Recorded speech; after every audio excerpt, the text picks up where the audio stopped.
What's going on, guys? In this video, we break down some top level strategy of what we use to take an e-commerce brand from $500,000 a year all the way up to launching six-figure campaigns across their entire business. Now, these results are not normal, they're not typical, and as you'll see in the video, it actually took us a few years to be able to get to this point. So inside of this, I want you guys to be taking notes because by the end of this video, you're actually going to be able to walk away with key actionable items of what you should be considering doing inside of your own Shopify campaigns or your own WooCommerce or BigCommerce campaigns, so that way you can get similar results. There's key actionables. I want you guys to make sure that you write them down so that way you don't miss anything. Tell me about some recent wins that you've had with clients. I'll go with an existing client. So they came to us about 2 years ago. It's for a bass fishing company. So they sell baits and lures, hardware, tackle, things like that. And they came to us, they're hand making baits in the Carolinas. So they just got hit by Hurricane Helene. So many e-commerce brands struggle to get from $500,000 to $1 million a year. And the reason being is that during that first 500,000, it's loyal brand followers, it's social, it's family and friends, it's the start of word of mouth, and things start to really kind of stack up to about 500,000. And then after that, it becomes really, really challenging for brands to continue to see that type of growth. And the reason being is that while you make a friend, you make a sale, and you hope that somebody else tells another friend, they don't always. And we also have customer churn. So the idea that, while they bought from you once or twice, if you're not necessarily in their price margin or they forgot about you, it's really easy for those people to fall off.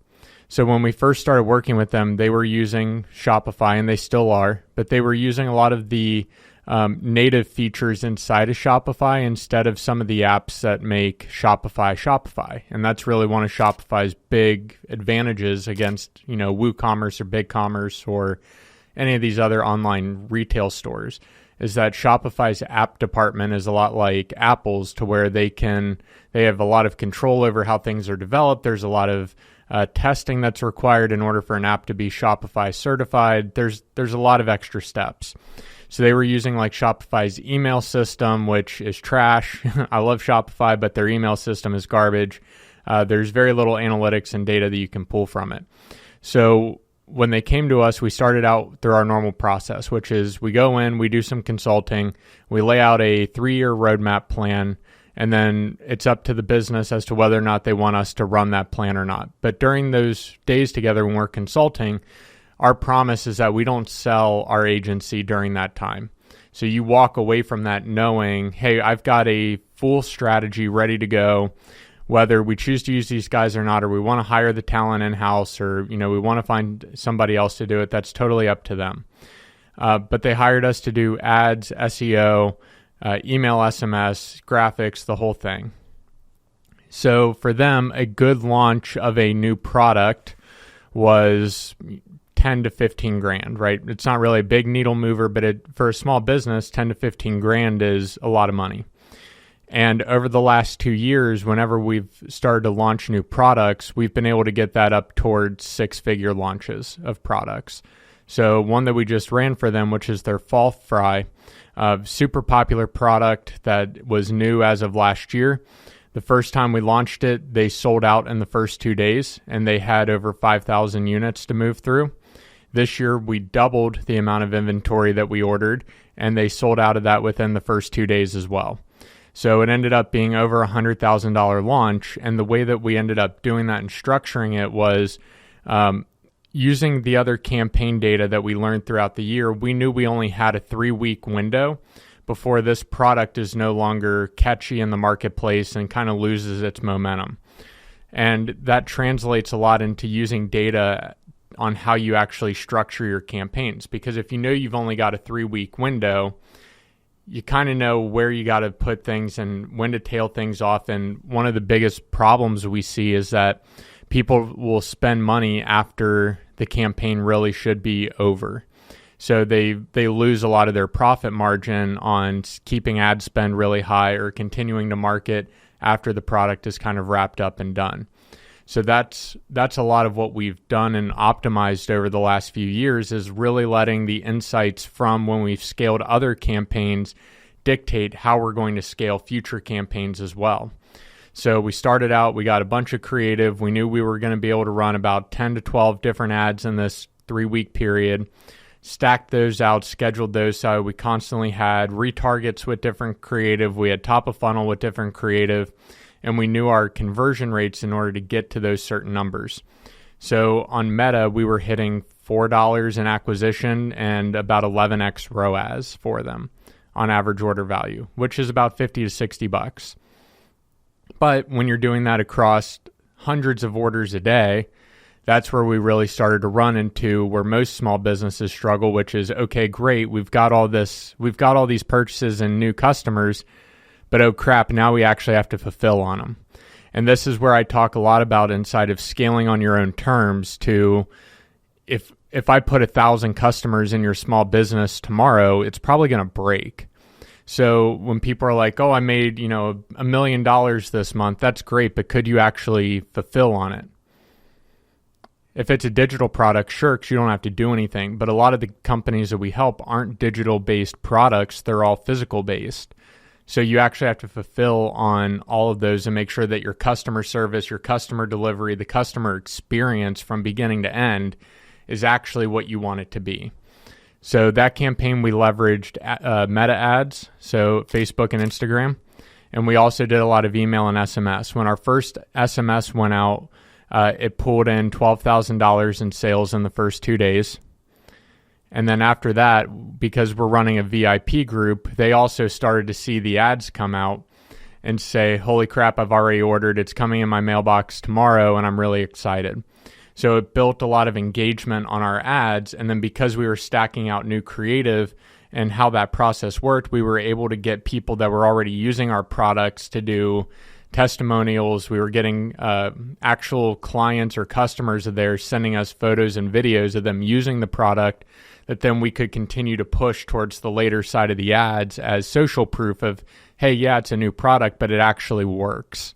Okay, so the problem that they were facing originally was that they were using Shopify, but they were using just the native apps or the native tools that come with Shopify. And not just the tools, but we started to build out like campaign-based landing pages too inside of Shopify, which a lot of people miss out on.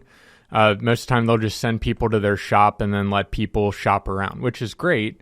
And it's good for top of funnel for new people to kind of get to experience your brand. But having dedicated landing pages for campaigns really makes a difference. And we also published a new site for them this year as well. The old conversion rate on their previous site that the owners had built was around 1.1% conversion, which isn't really strong unless you're moving, tens of millions of dollars a year in ad spend, and then you can afford to have a lower conversion rate. But with them, every dollar in had to equal $3 or $4 out. So what we did is we redesigned the entire website to be on brand, to really make sure that we're demonstrating the product and what separates us in the marketplace. And same with those independent campaign landing pages, really making sure that we were dialed in on how those were structured and making sure that the products were being the highlight of not just like, hey, this product's really cool, but this is how this product is going to change your fishing experience and what that outcome is going to be for them. So we were constantly selling the outcome of bigger fish, more catches, better time on the lake, more enjoyment with your kids if you're fishing with them, more enjoyment with your friends when you're out on the water. You have limited time to be out there. You may as well catch something while you're there. And those were the types of outcomes that we positioned a lot of the copywriting and the messaging around, is not just, hey, this product's really cool and unique compared to other products, but this product actually will go out and do what you want it to do. So it's tapping into those human needs a little bit differently. And that's what we were also testing early with our ads inside of our campaigns. It wasn't just, hey, look at how cool this product is. It's, hey, look at how, take this product and it's going to build your self-esteem. It's going to build your confidence. It's going to do all these deep emotional things and not just focus on, hey, this product is, 1/8 an ounce heavier than everything else on the market. We think about this from a tactical perspective. What you were using was like neuromarketing.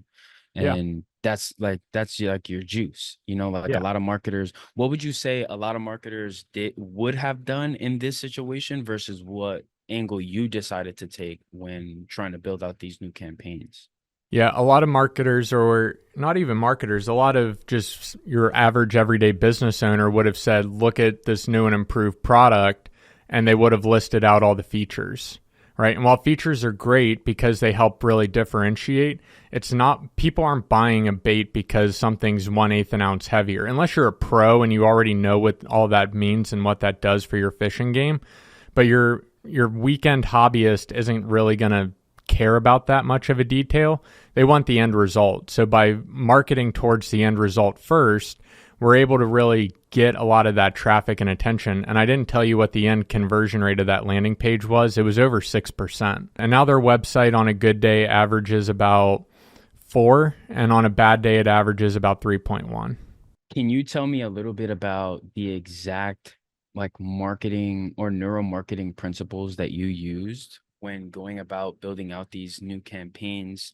Because what I'm getting from you is we have a tactical view where you actually built out campaign-based landing pages, you changed their site and you redesigned it and everything. But like the overarching theme of the whole thing, or the thing that kind of led everything, all the decisions that you made were neuromarketing principles, to because you're selling the emotion to the people that would be buying. And then how does that then directly connect to the conversion going from 1.1 to 6% or over 6%?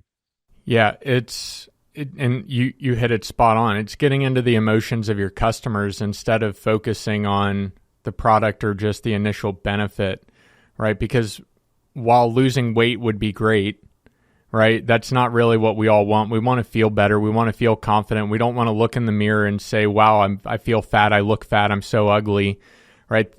By getting into shape, those emotions don't exist anymore. You're going to feel confident. You're going to feel sexy. You're going to feel like you can take your clothes off in front of your significant other and not feel shame. Those are the deeper emotions that when we start to market towards, you can really see an increase in conversion rate. You can see an increase in customer satisfaction because the product itself is just the vehicle to get you from point A to point B. And it's the same thing with what we were doing with these fishing lures and baits. It's not just about that the bait is awesome, it catches fish. It should do that.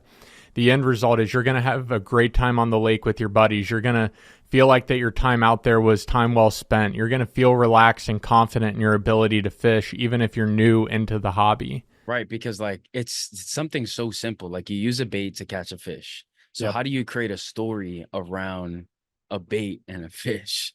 And so Yeah. you bring in the family, you bring in your buddies, you bring in like a nice vacation that you went on. And this is like an activity that you do. And this particular bait is going to elevate your entire experience because it just makes the experience more easier. But we get so wrapped up in the idea that, our new product is so awesome because we're so close to the puzzle. It's right here to us.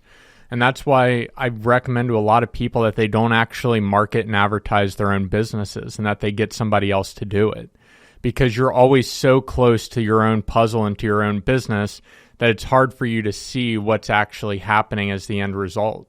I think one of the reasons that that Secret Boss show, I don't remember the title of it, where the CEO would sneak in and like be a customer or be an employee, is so valuable for every business owner to go through, is because you don't see all the problems when you're running at a high level or running at a fast pace.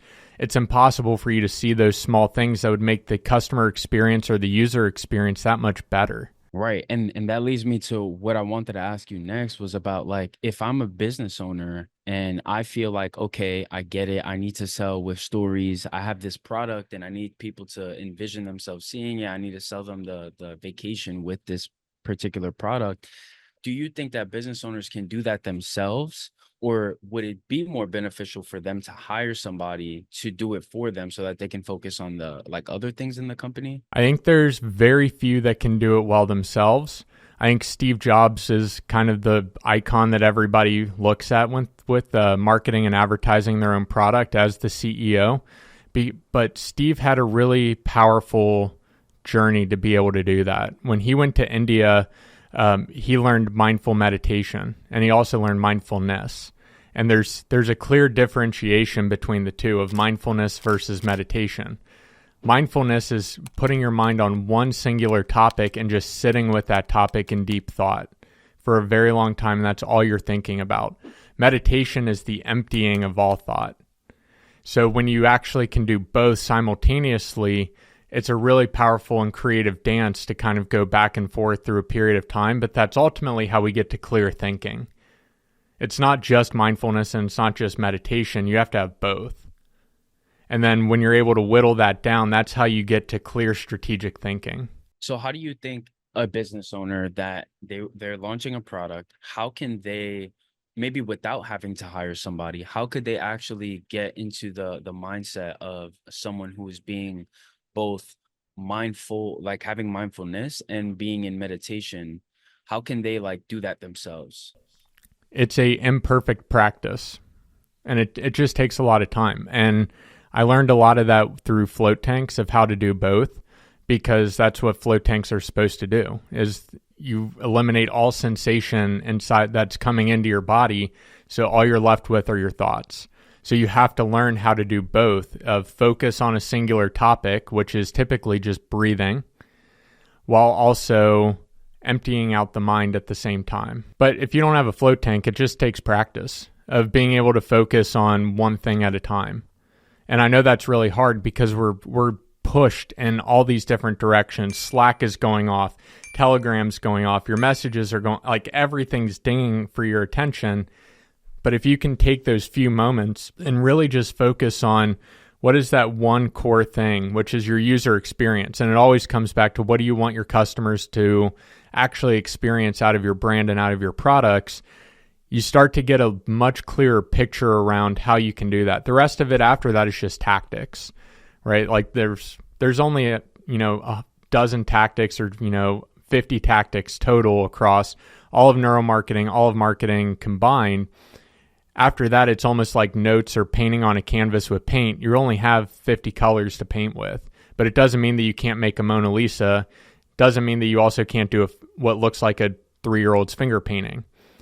It's all about that mindfulness and that clear vision of what you want out of those colors and how you can get there. So right down here in the comments, let me know if these strategies are working for you and what we can do in the next video to make sure that you're getting the same results out of these campaigns.